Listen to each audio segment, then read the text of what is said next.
I'm going to show you how to change the battery on this style key fob for GMC and Chevrolet models.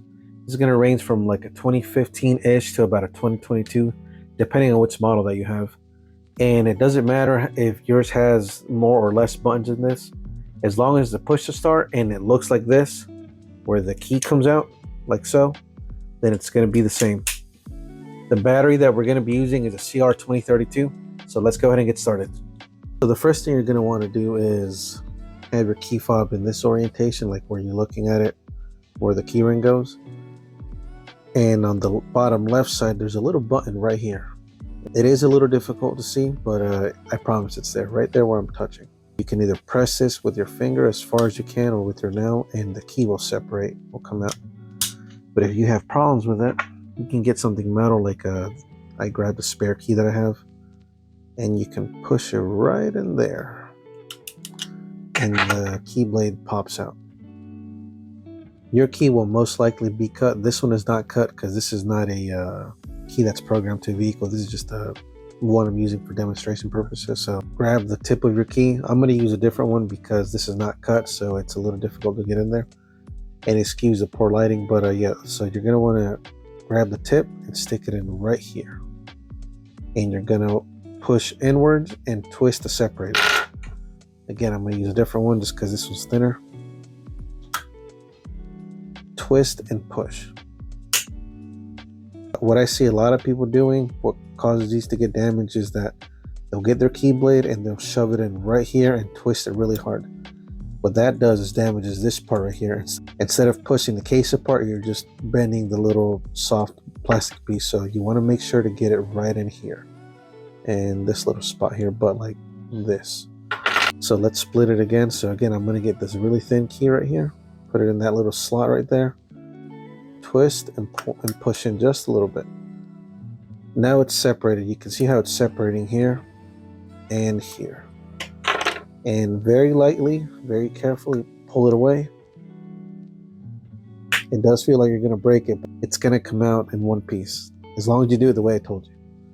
And this is where the back side of it is where the battery lives. And this is the front. This is the circuit board. This does come out, so make sure you don't drop it, because if you drop it and the board gets damaged, the remote's not gonna work. But if the chip falls out or gets damaged as well, or gets wet, this is what starts the vehicle. This little black piece right there, your key fob's not gonna work either. So just be very careful with it. So after you separate it, set it down and leave it alone for now. So this is where the battery is on the back side. There are no metal tabs here, so you can just go ahead and pry it out.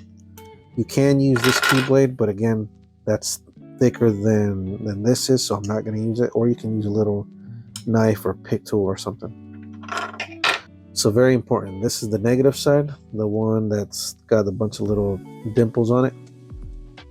And the flat side that's got all the numbers, this is the positive side. You want to make sure that the battery, the positive side, is facing downwards into the key fob housing.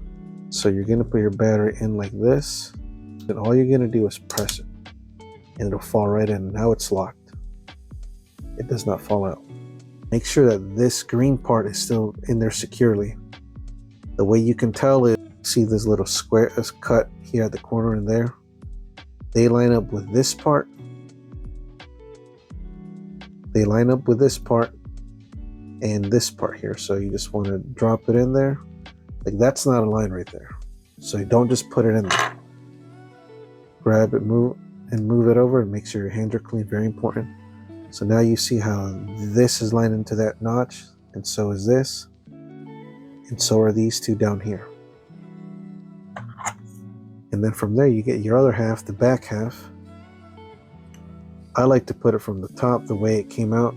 I'm sure it'll go in the other way too, but that's just my preference. That's what I've seen work best in my experience. So this part is more closed than this one, and all you're going to do is squeeze from the bottom. You hear that? A little snap. We're already halfway there. We're halfway, halfway there. Now we have this part up here that's sticking up. And with your thumb, just squeeze it in, and that's it. and get your key blade back. This is where your key ring is going to go for your like house keys or something. And all you do is slide this back in there. See how that's moving out? Make sure you push it in all the way. You can hear the nice firm snap. And you're back in business. You're good to go.